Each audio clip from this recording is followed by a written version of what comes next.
In a recent video, I explained to you how the multiple sclerosis Octave disease activity blood test works. But the real question is, how do we apply it in clinic? Because the test is only valuable if it changes what we do. Howdy! Thanks for learning about MS with me, Aaron Boster. Today, I'm going to walk you through real-world examples from my clinic of how we apply the MS Octave lab test and how it's already impacting MS care. Don't turn away, because all of that starts right now.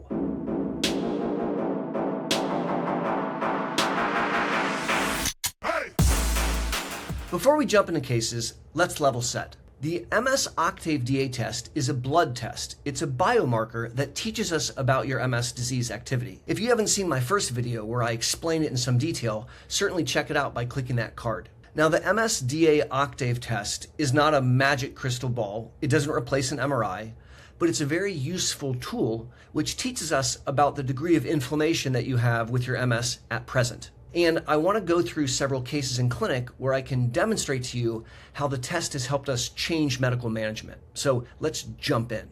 I have several patients that have received what I call discontinuous disease-modifying therapies.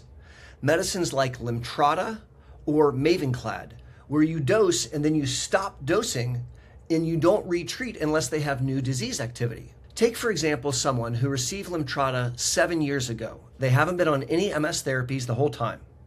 And they come into clinic and their MRI is stable, which is awesome. They haven't had any attacks. We got an MS Octave DA test, and guess what?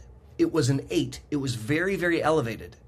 Even though the person looked stable clinically and on the MRI, they weren't. We had functional data that their disease was becoming active, and that drove us to a conversation about restarting treatment. Now let me share a case that really surprised me. I take care of a nice young lady who has been stable on a mid-range drug, Tecfidera. This is a pill you take twice a day. And it's not a super effective therapy, but it's not a bargain basement therapy either. It's kind of middle of the road. She was doing very well clinically. She wasn't having attacks. She was doing well at work.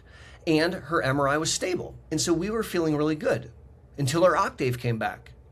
It was a 8.5, quite elevated. And even though clinically she was stable, we knew that things were active under the hood, so to speak. This prompted us to escalate her disease-modifying therapy. Let's talk about a very real-world problem. Not every patient is able to get an MRI. Some people have metal in their bodies which disallow them to have an MRI safely. Some people don't have access to insurance or they can't afford an MRI. Many of my patients are profoundly claustrophobic and they can't get anywhere near the scanner. So what do you do in these situations when you're not able to use the MRI as a viable biomarker? We have found getting an Octave MS DA test to be very useful. If you think about how the blood test was developed, it was metriced against an MRI for new spots, and it was metriced against relapses. And so in the absence of being able to get an MRI, I like getting an Octave test. Again, it doesn't replace an MRI, but in these circumstances where one's not available, it's an excellent surrogate marker. Another way to use the MS Octave DA test is as a baseline before we start therapy. Oftentimes when I onboard a family to clinic and we're making a brand new diagnosis, we then transition to a discussion about which DMT do we want to apply. And I oftentimes get a battery of laboratories to look at all of their various white blood cells and liver and kidneys and all the various things that I need to make a decision. But I now also like to order an Octave MS DA test. I like to see where their level of inflammation is before we start treating. This allows me later, after they're on treatment, to redraw the test and demonstrate that the number's gone down. Now let's balance this out. There's also situations in clinic where the Octave makes us feel more reassured. A situation, for example, where someone hasn't had a clear-cut attack, but they are sort of failing the litmus test of life and they're having increased difficulties in certain areas. Their MRI is stable, but we just don't feel at ease. I had a situation like this last week and we got an Octave test and the score was a 2, very low. That helped us feel reassured and we didn't decide to escalate that person's therapy. Very useful. So let me share with you where I think this is going.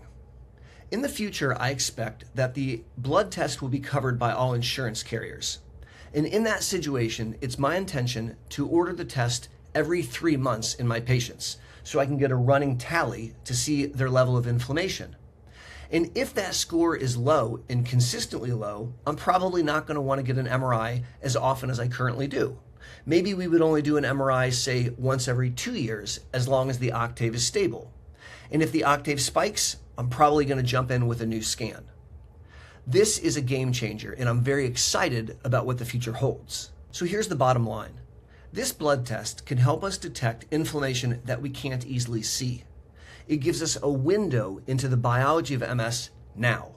It's a viable biomarker, and applied correctly, it can help us make better informed decisions in clinic. Now, I want to hear from you. Would you prefer to have a blood test done every 3 months and get an MRI infrequently? Or would you prefer to continue to get an MRI once a year? Put your answer in the comment section below. I read all of them. And if you found this video helpful, do me a favor and give it a thumbs up or share it with a friend. And until my next Monday morning video or my next live stream, or even better yet, the next time I see you at the Boster Center for MS, this is Aaron Boster saying be safe and take care.